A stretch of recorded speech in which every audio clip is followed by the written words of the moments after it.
معیشت جو ہے وہ بالکل بیٹھی ہوئی ہے، اور اب تو یہ صورتحال آ گئی ہے کہ وزیر اعظم نے خود اپنی معاشی ٹیم کے اوپر عدم اعتماد کا اعلان کر دیا ہے۔ وہ کیسے کیا ہے جی؟ 3.5 سال وزیر اعظم بننے کے بعد شہباز شریف صاحب نے کہا ہے کہ ایک 8 کمیٹیاں بنائی جائیں گی، اور وہ کمیٹیاں کیا کریں گی؟ وہ کمیٹیاں یہ بتائیں گی کہ معیشت کو کیسے بہتر کیا جا سکے۔ اور اللہ کے بندے، 3.5 سال گزرنے کے بعد اگر آپ کو کمیٹیاں بنا کے نجی شعبے سے پوچھنا پڑ رہا ہے کہ معیشت کو کیا کرنا، تو یہ تو اعتراف جرم ہے نا کہ ہم نے 3.5 سال برباد کر دی۔ ایک ترمیم عوام کے لیے بھی ہوگی۔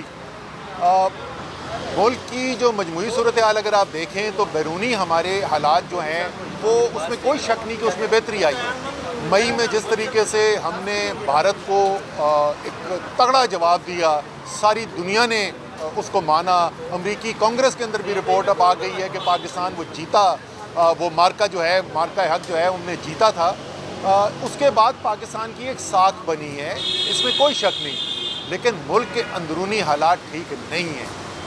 معیشت جو ہے وہ بالکل بیٹھی ہوئی ہے، اور اب تو یہ صورتحال آ گئی ہے کہ وزیر اعظم نے خود اپنی معاشی ٹیم کے اوپر عدم اعتماد کا اعلان کر دیا ہے۔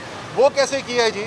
3.5 سال وزیر اعظم بننے کے بعد شہباز شریف صاحب نے کہا ہے کہ ایک 8 کمیٹیاں بنائی جائیں گی، اور وہ کمیٹیاں کیا کریں گی؟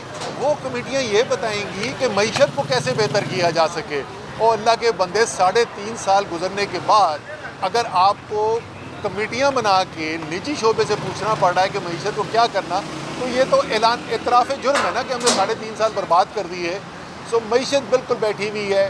ملک کے اندر ایسی صورتحال ہو کہ دھمکیاں ہو رہی ہوں کہ ایک صوبے میں گورنر راج لگا دیا جائے گا۔ دہشت گردی 2025 میں پچھلے میرے خیال میں کوئی 12-15 سال کے بعد اتنی زیادہ دہشت گردی کے واردات ہوئے ہیں۔ یہ سارے جو اندرونی مسائل ہیں پاکستان کے، یہ پھر وہی بات پرانی کہ جب تک آپ سیاسی بحران کو ختم نہیں کریں گے، جب تک پاکستان کی تمام سیاسی پارٹیاں ایک پیج پر نہیں آئیں گے، اور وہ آئیں گے اسی وقت جس وقت کے بات چیت شروع ہوگی، اس کی ذمہ داری کس کی ہے؟ حکومت کی ہے، وزیر اعظم کی ہے۔ ورنہ ایسی صورتحال چلتی رہے گی، کوئی ایک طرف سے دھمکیاں دے گا، کوئی دوسری طرف سے دھمکیاں دے گا۔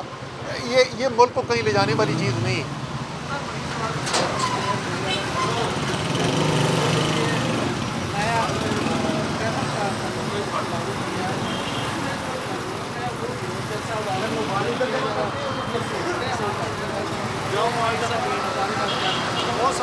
اگر قانون کو امپلیمنٹ کرنے جا رہے ہیں تو میں تو کہوں گا کہ یہ بڑی اچھی چیز ہے، لیکن اپنی مرضی کے قانون کے ساتھ نہیں ہو سکتا، یہ پھر تمام قوانین کے ساتھ ہوگا، ٹھیک ہے نا؟ پھر جو الیکشن کا قانون ہے کہ جس نے ووٹ زیادہ لیے ہوئے ہیں وہی الیکشن جیتے گا، پھر وہ قانون بھی لاگو ہوگا۔ پھر یہ نہیں ہو سکتا کہ فارم 47 کے اوپر آپ حکومت بنائیں اور اس حکومت سے عوام کے اوپر بیچارہ جو موٹر سائیکل پہ جا رہا ہے، جس کا آپ کو پتہ ہے کہ پچھلے اس سال کے پہلے 9 مہینے میں پیٹرول ڈیزل کے اوپر 1000 ارب سے زیادہ ٹیکس اکٹھا کیا ہے۔ 1000 ارب سے زیادہ۔